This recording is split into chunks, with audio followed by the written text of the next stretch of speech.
Hélène, à la une de la presse française notamment, ces 2 motions de censure déposées par l'opposition à l'Assemblée, motion pour sanctionner le gouvernement après l'affaire Benalla.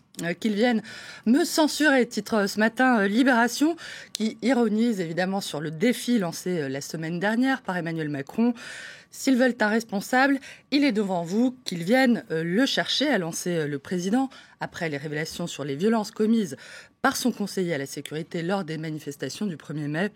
Un message visiblement reçu 5 sur 5 par les députés de la France insoumise, du Parti communiste et du Parti socialiste d'une part, et ceux du Parti Les Républicains d'autre part, dont les motions de censure ne provoqueront pas la chute du gouvernement qui est protégé par sa majorité, mais sont présentés tout de même par Libé comme un sérieux avertissement pour le camp présidentiel. Libération qui semble s'étonner de ce que l'affaire Benalla ait davantage fragilisé la majorité qu'une année de débats intenses sur les réformes, que les errements d'un chargé de mission à l'Élysée aient davantage fragilisé le chef de l'État que des grèves ou des manifestations à répétition. Alors, on va peut-être revoir cette une de Libération avec ce titre. Donc, ils viennent me censurer. Une réponse évidemment aux déclarations d'Emmanuel Macron qui disait qu'ils viennent me chercher. Voilà pour Libé. Au-delà de l'affaire Benalla, le Figaro lui évoque une censure du style Macron. D'après le journal, les députés chercheraient surtout à sanctionner sa façon de gouverner et de communiquer, qui ressemblerait souvent à de la morgue ou de la désinvolture. Je cite, Emmanuel Macron voulait faire de sa verticalité jupitérienne une force, elle pourrait devenir son point faible, son talon d'Achille, prévient le Figaro, tandis que l'humanité fustige autant le fond que la forme de la méthode Macron, présentée comme une théorie de la domination du fort sur le faible, du gagnant sur le perdant, entre guillemets. Benalla et ses passe-droits sont le produit du même système qui muselle le Parlement, démolit le Code du travail, réprime les manifestants et méprise les syndicats, accuse l'UMA. Affaire d'été pour ceux qui cherchaient à en minorer la portée, affaire d'État pour tous ceux qui, réduits à l'impuissance, ont vu là une occasion en or pour affaiblir le pouvoir.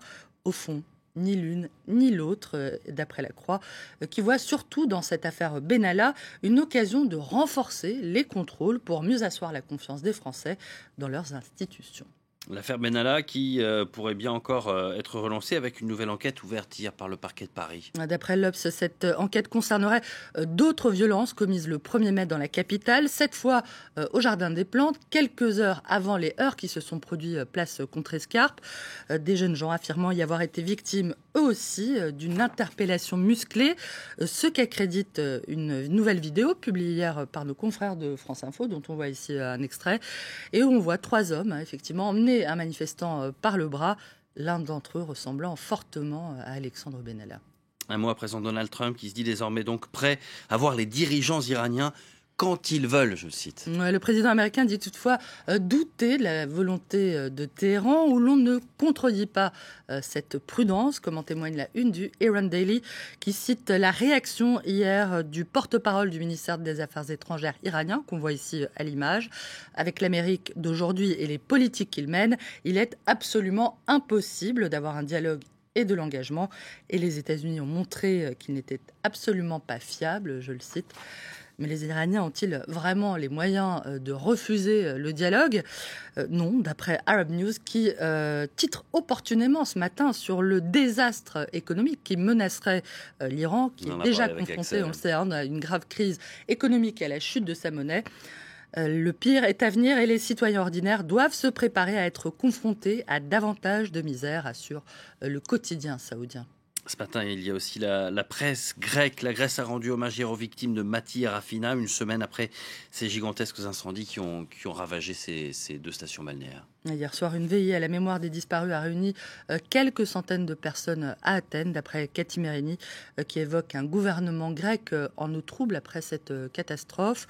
Quelques heures auparavant, le Premier ministre, Alexis Tsipras, avait effectué sa première visite sur les lieux de l'incendie, alimentant de nouveau les critiques de l'opposition qui réclame la démission des responsables de la gestion de ce drame.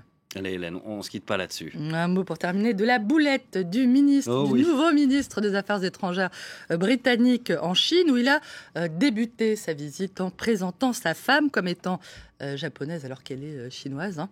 Ma femme est japonaise, a donc lancé Jeremy Hunt avant de se reprendre immédiatement. Ma femme est chinoise. Quelle terrible erreur à ne pas faire, a-t-il rectifié, au grand amusement finalement de ses hôtes et visiblement du Times.